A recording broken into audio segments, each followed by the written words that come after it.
Hello guys, welcome to my YouTube channel made maths. आज जो बात करेंगे जो हमारे पास एक अगला चैप्टर बोलते हैं संविधान एक जीवन दस्तावेज। देखो भाई, सबसे पहले ना एक बात ध्यान में चलना, इस चैप्टर में हम जितनी बातें पढ़ेंगे ना, वो सारी की सारी बातें क्या है, थोड़ी सी अलग है। ठीक, इसके तुम्हें जो इसका जो जस्ट पिछला चैप्टर है, फिर मान लो कि जो चैप्टर फर्स्ट है, बस वो तुम्हें आना चाहिए अच्छे से।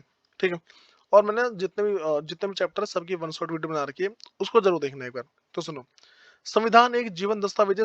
इसका मतलब क्या है? देखो, जीवन का मतलब है जिंदा, जिसमें बदलाव कर सकते हैं। ठीक है, जिसमें क्या हम बदलाव कर सकते हैं। ठीक, तो एक दस्तावेज है, एक लिखी हुई बुक है। संविधान क्या भाई? एक ऐसी लिखी हुई बुक है जिसमें बदलाव कर सकते हैं। तो देखो भाई, बात संविधान संविधान समाज की इच्छा और आकांक्षाओं का प्रतिबिंब होता है, मतलब कि जो जनता जो चाहती है, ठीक, उन सबका प्रतिबिंब होता है। ठीक, उसके बाद यह एक लिखित दस्तावेज है जिसे समाज के प्रतिनिधि तैयार करते हैं। जो समाज के जो प्रतिनिधि हैं, ठीक है, जो भाई जो एक तरह से बोलते हैं, जो समाज के जो नौकर है, ठीक है, वो तैयार करते हैं इसको। फिर संविधान का अंगीकरण 26 नवंबर 1949 को बता। ठीक, ये बात ध्यान रखना, तुम्हारा इसमें एमसीक्यू आता है। और इसे 26 जनवरी 1950 को लागू किया गया था। ठीक है, जो तुम्हारा जो बना था 26 जनवरी मनाते हैं, तो तुम्हारा वही है। 1950 को तुम्हारा लागू किया गया। ये भी तुम्हारा एमसीक्यू में आने के चांस है काफी। ठीक है, अगली चीज। तो भारत के संविधान 26 नवंबर 1949 को अपनाया गया था और इसका कार्यान्वयन 26 जनवरी 1950 में हुआ था। ठीक है, मतलब कि जो लागू कर दिया, जो स्टार्ट हो गया, इस डेट से हो गया था। फिर 1950 के बाद बाद से एक संविधान देश में संचालित होने वाले ढांचे के तहत अभी कार्य करना जारी रखा है। तो 1950 के बाद से जो कानूनी ढंग तरीके से चल रहा है। ठीक है, लोग उसको मान लगे, हाँ भाई चलो ठीक है, नियम वगैरह होते हैं तो इसको मानना जरूरी है। अगली बात करते हैं कि हमारे संविधान की मूल संरचना को बदला नहीं जा सकता। जो हमारा संविधान है, ठीक है, वो जिस तरीके से बना हुआ है, उसको बदल नहीं सकते। अगर बदलेंगे बहुत दिक्कत आती है। ठीक है, और इसे देश की उपयुक्तता के अनुसार बनाया गया है। ठीक है, और ये चीज बोला गया है, ये जो संविधान है, इसको इस तरीके से बनाया गया कि देश में लागू हो जाए। ठीक है, और कोई दिक्कत भी ना आए। फिर भाई अगली बात करते हैं, संविधान जीवन दस्तावेज क्यों है। सबसे पहली बात कि ये तुम्हारा क्वेश्चन है कि जो संविधान है वो जीवन, मतलब कि इसको बोलते हैं जीवंता, मतलब कि क्यों है। ठीक है, और भाई तो वही वाली बात करते हैं, क्योंकि यह परिवर्तनशील है, इसमें बदलाव कर सकते हैं, यह स्थायी या गतिहीन नहीं है, मतलब ये रुका हुआ नहीं है। ठीक, और दूसरी बात, समय की आवश्यकता के अनुसार इनके प्रावधान को संशोधित, मतलब कि बदला जा सकता है।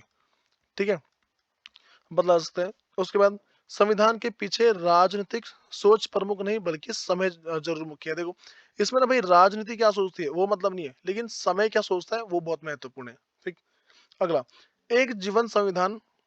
देखो भाई, एक जीवित संविधान संविधान की मूल संरचना को बदले बिना किए गए संशोधन को संदर्भित करता है। देखो, ये कह रहा है कि जो एक जीवित संविधान है, ठीक, वो जो संविधान की जो मूल संरचना है, मतलब कि स्टार्टिंग में जैसा वो बना था, ठीक, उसको बिना बदले, ठीक है, किए हुए संशोधन को दिखाता है, जिसका परिणाम न्यायिक व्याख्या के कारण हुआ। ठीक, और देखो ये जो बदलाव क्यों होते हैं, कुछ कुछ नए नए न्याय निकलते हैं, ठीक है, कुछ नए नए कानून निकलते हैं, उसकी वजह से होता है। मैं तुम्हें इसका ना एक बहुत अच्छा उदाहरण दे रहा हूँ। जैसे मान के चलो कि भाई पहले क्या होता कि अगर तुम किसी का खून करते हो, ठीक, अगर तुम इससे खून करते तो उस टाइम होता क्या था भाई, उस टाइम एक बात देखी जाती थी कि तुम्हें जेल होगी। ठीक है, लेकिन अब क्या नए नए प्रावधान आ गए कि अगर तुमने अपने बचाव में खून किया है, ठीक है, अगर तुमने अपने बचाव में किसी का खून किया, तो भाई उस टाइम क्या होगा, उस टाइम तुम्हें एक आसान सी बात ध्यान में चलनी कि भाई तुम ना, मतलब कि इस चक्कर में बच जाओगे। ठीक, तुम्हें जेल नहीं होगी, ऐसा होता है। ठीक है, उस टाइम तुम्हें जेल क्या भाई नहीं होगी, ये ध्यान रख के चलना। तो ऐसे क्या नए नए प्रावधान बनते रहते हैं। अगला, एक लिविंग, जिसको बोलते हैं जिंदा, एक लिविंग संविधान के रूप में यह समय समय पर विभिन्न स्थिति के उत्पन्न होने वाले अनुभव का जवाब देता है। मतलब में देखो, अगर कोई सी विभिन्न स्थिति उत्पन्न हो जाती है, ठीक, तो वहां पे क्या उसका जवाब देगा, उसको बदलेगा वो। उदाहरण के लिए, आरक्षण के मामले में सर्वोच्च न्यायालय जो नौकरी और शैक्षिक संस्थानों में कुल सीटों के 50% से अधिक नहीं हो सकता। तो ये बता रखा है, देखो अगर आरक्षण के मामले की बात करें, तो अगर हम रिजर्वेशन किसी को दे रहे हैं तो 50% से ज्यादा कभी नहीं होगा। ठीक है, फिर अगली बात करते हैं भाई लचीला संविधान। लचीला संविधान का मतलब क्या है? जिसमें बदलाव कर सकते हैं। तो संविधान संशोधन सरलता से वैसे ही किया जाता है जैसे कानून बनाया जाता है। ठीक है, संविधान में बदलाव ठीक उसी तरीके से कर सकते हैं जिस तरीके से हमने कानून बनाया। उदाहरण के लिए मान लो राज्यों के नाम बदलना। ठीक है, देखो बहुत सारे नाम के बदले हैं, मुझे जो एक याद है, इलाहाबाद का प्रयागराज कर दिया। ठीक है, और भी बहुत सारी जगह है जहाँ पे बदलाव किए हैं। फिर उनकी सीमाओं में परिवर्तन करना, मतलब देखो जैसे मान लो कि एक राज्य ये रहा, ठीक है, और इससे जुड़ा एक राज्य है, तो इसकी सीमा को बढ़ाकर यहाँ कर दिया। ठीक है, ये पुराना वाला इग्नोर किया। इस तरीके से होता है। फिर संसद के दोनों सदनों द्वारा उपस्थित सदस्यों के साधारण बहुमत से बदल सकते हैं। अब देखो इसमें क्या होगा कि संसद के दोनों सदन, 2 सदन होते हैं, ठीक है? राज्यसभा, लोकसभा।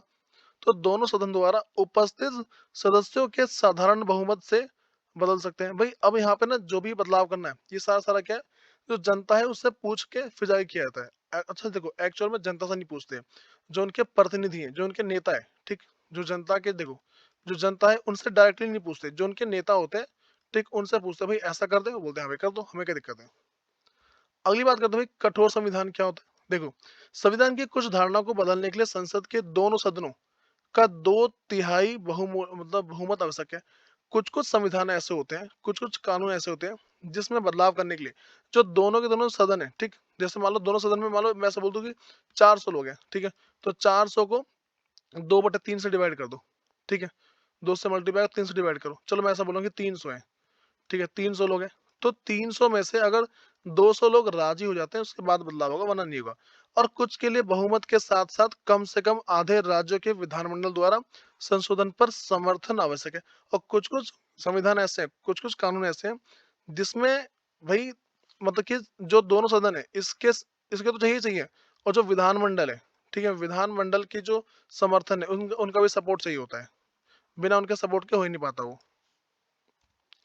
वही अगली बात करते हैं संविधान में संशोधन, ठीक? तो बात करते हैं कि देखो संशोधन की प्रक्रिया केवल संसद से ही शुरू होती है। जो मेरे पास क्या है संशोधन है, ठीक है? संशोधन की प्रक्रिया हमेशा संसद से चालू होगी। हमें कुछ बदलाव करना है संसद में जाना होता है हमें। हमें संसद में एक बिल पास करना होता है, ठीक है? जिसको रिट बोल सकते हो। दूसरा, संशोधन की प्रक्रिया अनुच्छेद 368 में, ठीक? ये जो संशोधन कुछ भी बदलाव करना है, उसके लिए हमें सेक्शन 368 इस ये जो है ना ये वाला फॉर्म भरना होता है। अगली बात करते हैं, संशोधन का अर्थ यह नहीं कि संविधान की मूल संरचना परिवर्तन हो। देखो, संशोधन का मतलब क्या होता है कि हमें ना जो उसका बेसिक है, जो स्टार्टिंग में बना है, उसमें परिवर्तन नहीं होगा। उसमें कुछ बदलाव होते हैं सिर्फ, ठीक? अगला, संशोधन के मामले में भारतीय संविधान लचीलेपन व कठोर का मिश्रण है। तो संशोधन के मामले की अगर बात करते हैं ना, जो हमारे देश का संविधान है, वो लचीलापन भी है और कठोर है। दोनों को मिक्स करके फिर जाके बनाया गया है, ठीक? अगला, संविधान में अब तक लगभग 100 से ज़्यादा संशोधन हो चुके हैं भाई, ठीक है? मतलब कि देखो कम से कम 100 तो हो ही रखे हैं, बल्कि उससे ज़्यादा हुए हैं। अगली बात करते हैं संविधान संशोधन विधेयक के मामले में राष्ट्रपति को पुनर्विचार के लिए भेजने का अधिकार नहीं है। देखो, कह रहे हैं कि संविधान संशोधन विधेयक के मामले में राष्ट्रपति को पुनर्विचार के लिए भेजने का अधिकार नहीं है। ऐसा होता है अगर हमने संशोधन कर दिया, उसके ऊपर दोबारा चर्चा नहीं होगी फिर। अगली बात करते हैं भाई कि संविधान संशोधन के तरीके क्या हैं। तो संविधान संशोधन के तरीके हैं, पहला, संसद में सामान्य बहुमत के आधार पर। देखो तुम संसद में गए, संसद में बहुत सारे लोगों ने बोल दिया, देखो संसद में मान लो 100 लोग हैं, ठीक है? इन 100 लोगों ने बोला कि देखो 100 में से मान लो 80 लोगों ने बोल दिया चलो बदलाव कर दो, कोई दिक्कत नहीं है, तो बदलाव हो जाएगा। अगला है संसद के दोनों सदनों में अलग अलग विशेष बहुमत के आधार पर संविधान में संशोधन। देखो संसद में जो भाई 2 सदन है, ठीक है? लोकसभा, राज्यसभा। इसमें अगर इसका देखो मैंने बोला कि 2/3 जितने लोग हैं उनका 2/3 अगर ये राजी हो गए तो कर देंगे, वरना नहीं करते। अगला, विशेष बहुमत और आधे राज्य के समर्थन द्वारा संशोधन। कभी-कभार ऐसा होता है भाई, पूरे-पूरे आधे जो राज्य हैं, ठीक है? जिसको मैं तुम्हें पीछे बताया था अभी, ठीक? जिसमें बोलते हैं विधानमंडल, ठीक? आधे राज्य के जो विधानमंडल है, ठीक? मतलब कि मान लो पूरा देश है, ठीक? पूरे देश में जितने भी राज्य हैं, उन सभी राज्य के जो विधानमंडल है, उन सबसे पूछ के फिर जाके बदलाव किया जाता है। फिर अगली बात करते हैं संसद में सामान्य बहुमत के आधार पर प्रावधान। जो संसद है, ठीक है? संसद में अगर सामान्य बहुमत देखें, मतलब कि बहुमत बहुत ज़्यादा भी नहीं है, बहुत कम भी नहीं है। तो सामान्य बहुमत के आधार पर कौन-कौन से प्रावधान हैं? तो नए राज्यों का निर्माण कर सकते हैं, ठीक? कोई ऐसा नया राज्य बना दिया। अगला है राज्यों की सीमा और नामों परिवर्तन। राज्य की जो सीमा है कि भई यहाँ से बढ़ा के यहाँ कर दिया। मान लो देखो ऐसा है, इतना बड़ा एक कोई राज्य है, ठीक? इसको बढ़ा के वो है ये वाला हिस्सा भी अब इसी राज्य में जुड़ गया, तो ये भी इसी के अंदर होता है और राज्य का नाम परिवर्तन कर सकते हैं। अगला, राज्यों में उच्च सदन मतलब जिसको बोलते हैं विधान परिषद का सृजन या समाप्ति। देखो या तो हम उसको बना सकते हैं या उसको खत्म कर सकते हैं, ऐसा होता है। अगला, नागरिक की प्राप्ति और समाप्ति। देखो किसी की नागरिकता है, ठीक है? जो जैसे मान लो कि किसी की सिटीजनशिप है, उसको या तो हम दे सकते हैं या फिर उसको खत्म कर सकते हैं, ऐसा होता है, ठीक? किसी एक दूसरे देश के लोगों को मान लो यहाँ पे बुलाया, ठीक? उसको गिफ्ट के तौर पे हमने उसको यहाँ की जो सिटीजनशिप है वो दे दी। अगला भाई सर्वोच्च न्यायालय का क्षेत्र अधिकार बढ़ाना। जो सर्वोच्च न्यायालय है, ठीक है? उसका क्षेत्र अधिकार बढ़ा सकते हैं। बोला देखो, ऐसा बोलेंगे कि पहले तुम ये सारे मुद्दे देखा करते थे, जैसे मान लो कि धन से संबंधित देखते थे, मर्डर से संबंधित और मान लो कि कोई ऐसा नया जोड़ देंगे। देखो, धन से संबंधित आ गया, धन, ठीक है? कोई खून वगैरह हो गया, ठीक है? इससे संबंधित, या मान लो कोई अब जो नया मुद्दा, ठीक है? कोई सा जो नया मुद्दा है उसको भी हम क्या है, न्यायालय को दे सकते हैं, ठीक है? फिर भाई अगली बात करते हैं कि विशेष बहुमत और आधे राज्य के समर्थन द्वारा संशोधन का प्रावधान। देखो अब अगली बात क्या करते हैं, जो विशेष बहुमत, देखो हम देखो पढ़ क्या रहे हैं भाई, हम ये पढ़ रहे हैं कि हमारे पास संशोधन करने के तरीके क्या हैं। तो पहला मैंने देखा कि पहला ये वाला संसद में सामान्य बहुमत के आधार पर, दूसरा देख रहे हैं ये वाला, ठीक है? अच्छा ये हम तीसरा देख रहे हैं इसमें, ठीक है? कि विशेष बहुमत और आधे राज्यों के समर्थन द्वारा संशोधन का प्रावधान, मतलब कि जब आधे राज्य, ठीक है, जिसको हम इसको विधानमंडल बोल लो, ठीक, उसके द्वारा कैसे कैसे कर सकते हैं। सबसे पहला भाई राष्ट्रपति के निर्वाचन का तरीका, भाई राष्ट्रपति को कैसे निर्वाचित किया जाएगा, जो राष्ट्रपति को कैसे बनेगा उसका तरीका चेंज कर सकते हैं हम इसके अंदर, ठीक। अगला केंद्रीय और राज्यों के बीच विधायी शक्ति का वितरण, देखो जो केंद्र सरकार है, ठीक, और जो राज्य सरकार है इनके बीच जो विधायी शक्ति है, ठीक है, जो पावर होती है गवर्नमेंट की, हम उसको बांट सकते हैं। अगला ये संसद में राज्य का प्रतिनिधित्व, जो संसद है, ठीक, वहां पे जो भी राज्य वगैरह है उसकी लीडरशिप कौन चलाएगा, ठीक है, हम इसको भी चेंज कर सकते हैं। अगली बात करते हैं साधारण बहुमत व विशेष बहुमत में अंतर। साधारण बहुमत क्या होता है और जो विशेष बहुमत है ये क्या होता है। तो साधारण बहुमत मतदान करने वाले सदस्यों की संख्या 50% प्लस वन है, ठीक है, इसका मतलब 50% से ज्यादा होनी चाहिए। लेकिन अगर विशेष बहुमत की बात करें, जो भी कुल सदस्य हैं उसका 2/3 होना चाहिए हमेशा, ठीक है। अगली चीज, अनुच्छेद 368 क्या बोलता है, ठीक है, इसमें तो वापस ना बोलता है टिप्पणी करो, ठीक, अगर कभी इसका क्वेश्चन आया वो बोलेगा टिप्पणी करो, इस तरीके से। तो अनुच्छेद 368 में कहा गया है कि संसद अपने संविधान संशोधन, मतलब कि अपने कानून में जो बदलाव के लिए, हाँ भाई, संशोधन के माध्यम से अपने संसदीय शक्ति संशोधन को लागू कर सकती है, ठीक है। तो ये बोल रखा है कि जो अनुच्छेद 368 में कहा गया है कि संसद अपने संविधान संशोधन के माध्यम से अपने संसदीय शक्ति हाँ भाई, संसदीय शक्ति संशोधन को लागू कर सकती है, मतलब कि अपनी जो शक्ति वगैरह उसको बढ़ाया घटा सकती है। इस लेख में निर्धारित प्रक्रिया के अनुसार इस संविधान के किसी प्रावधान को निरस्त कर सकती है। देखो भाई कह रही, और ना अगर इससे संबंधित कोई सी बात हुई, शक्ति को बढ़ाने घटाने से संबंधित कोई सी बात है, उसको वो खत्म भी कर सकती है, ठीक। इसमें कह रहा है कि इस लेख में निर्धारित प्रक्रिया के अनुसार, ये जो लेख है जो अनुच्छेद 368 है, इसमें निर्धारित प्रक्रिया के अनुसार इस संविधान की किसी प्रावधान को निरस्त कर सकती है। अगर कोई सा प्रावधान पहले से बना हुआ है इसके अंदर 368 में, अगर कोई सा प्रावधान पहले से बना हुआ है उसको खत्म भी कर सकती है, निरस्त कर सकती है। अगली बात करते हैं हमारे पास ये जो है संविधान में संवैधानिक संशोधन द्वारा दिए गए कुछ परिवर्तन, भाई कुछ कुछ परिवर्तन है जो बता रखा है। पहला 1951 में होता है संपत्ति के अधिकार का संशोधन। इसमें बताता है भाई संविधान में नवीं अनुसूची में जोड़े गए, इसमें होता है जो मौलिक अधिकार है, ठीक है, मौलिक अधिकार में से संपत्ति के अधिकार को निकाल के उसको सामान्य में जोड़ दिया, ठीक। दूसरा भाई 1969 में उच्चतम न्यायालय का निर्णय कि संसद संविधान में संशोधन नहीं कर सकती जिससे मौलिक अधिकार का हनन हो। देखो जो संसद है वो किसी भी ऐसे मौलिक अधिकार का संशोधन नहीं कर सकती जिसमें मौलिक अधिकारों का हनन हो। तो ये वाला बोला गया, ये जो उच्चतम न्यायालय का निर्णय, ठीक है, निर्णय है कि संसद जो है संविधान में संशोधन नहीं कर सकती, ऐसे किसी भी संविधान में बदलाव नहीं करेगी जिसमें मौलिक अधिकार की कमी हो जाए, फिर मौलिक अधिकार पे प्रभाव पड़े। अगली बात है 1989 में 61 जो संशोधन था, ठीक, मतदान की आयु 21 वर्ष से घटाकर 18 कर दी, ठीक है। तुम्हें पता होगा भाई कि अब जो है ना, देखो पहले क्या होता है, जो जो लोग 21 साल के हैं सिर्फ वो वोट देते थे, अब क्या 18 साल के जो लोग हैं वो वोट दे सकते हैं। अगली बात करते हैं भाई, देखो ये तो बताया 73 संशोधन और जो 74 संशोधन है। 73वां तुम्हारा भाई जो शहर है उससे संबंधित है, और जो 74वां है, ठीक है, नहीं 73 तुम्हारे पास गाँव से संबंधित है। 73 जो तुम्हारा संशोधन है ये गाँव से संबंधित, और जो 74 है वो क्या है, एक तरीके से मान लो कि जो शहर है उससे संबंधित, तो उसको बोलते हैं स्थानीय स्वशासन, ठीक है, जो स्थानीय शासन है, ठीक, इससे संबंधित ये वाला। अगली बात करते हैं भाई जो मेरे पास के 93 संशोधन 2005 में उच्च शिक्षा संस्थानों में पिछड़े वर्ग के लिए स्थान आरक्षित, जो हायर एजुकेशन के लिए ना जो पिछड़े लोग हैं, जो एससी, ठीक है, जो एसटी या ओबीसी माइनॉरिटी ये जो लोग हैं इनके लिए रिजर्वेशन दे रखी है। अगला है 42 संशोधन 1976 प्रस्ताव में, हाँ भाई प्रस्तावना में पंथ निरपेक्ष व समाजवादी शब्द का जुड़ना, ठीक।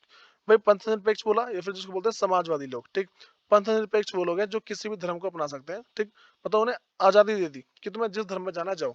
अगला है समाजवादी, ठीक, तुम समाज में जिस तरीके से रहना रह सकते हो। अगला जो व्यवस्था जो 52वां संशोधन है उसमें 1985 में होता दल बदल पर रोक, ठीक है। पहले जो नेता वगैरह वो क्या अपना जो जो दल है उसको बदलते थे, ठीक, लेकिन क्या इस पर अब रोक लगा दिया है। अगली बात भाई, संविधान में इतने संशोधन क्यों? भाई जो संविधान है इतने संशोधन क्यों है? इसका अगर आसान सा बोलने भाई देखो, समय के साथ क्या है कि सब कुछ बदलता है, तो इसीलिए ना जो हमारे पास अगर नॉर्मल सी बात बोले तो जो कानून वगैरह है उन सब में बदलाव होने चाहिए। तो कह रहा है कि हमारा संविधान द्वितीय महायुद्ध के बाद बना था, जो हमारे पास दूसरा विश्व युद्ध था जो 1939 से 1945 तक चला था, ठीक है। तो जो दूसरा मेरे पास महायुद्ध था के बाद बना था, उस समय की स्थितियाँ मैं ये सुचारू रूप से काम कर रहा था। भाई उस टाइम की स्थिति कुछ और थी, तो ये काम कर रहा था। पर जब स्थिति में बदलाव आता है, हाँ, आता गया तो संविधान को संजीव यंत्र के रूप में बनाए रखने के लिए संशोधन किए गए। तो ऐसा है देखो पहले की स्थिति अलग थी, अब की जो स्थिति है वो अलग है। तो स्थिति के हिसाब से भाई इसमें बदलाव करना बहुत ज़रूरी है। अगला, भाई इतने मतलब कि 100 जो है हमारे पास बदलाव हो चुके हैं, तो इतने अधिक संशोधन हमारे संविधान में समय की आवश्यकता के अनुसार लोकतंत्र को सुचारू रूप से चलाने के लिए किया गया। तो लोकतंत्र हमारा सही से चलता रहे इसीलिए इसको मतलब कि मान लो कि जो संविधान है इसमें इतने बदलाव किए गए। देखो, भाई जो दूसरा विश्व युद्ध इस टाइम की बात गरीबी, मार ऐसी ये दौर थी। अब क्या भाई थोड़ी अलग बात है। देखो, अगली बात करते हैं संविधान में किए गए संशोधन का विभाजन। तो विभाजन कैसे किया हुआ है? संविधान में किए गए संशोधन को 3 श्रेणी में बाँटा गया। पहले बोलते हैं भाई प्रशासनिक संशोधन मतलब कि प्रशासन से संबंधित संशोधन। अगला है संविधान की व्याख्या से, भाई संविधान के बारे में बताएगा कि भाई हमने हमने पहले क्या था, अब उसमें क्या बदलाव कर दिया है। अगला है मेरे पास राजनीति आम सहमति से उत्पन्न संशोधन। देखो, जो राजनीति है उसमें कोई आम सहमति होती है मतलब कि लोगों के बीच में ना कुछ आम बातें होती हैं, उन सब से संबंधित जो संशोधन है वो क्या है?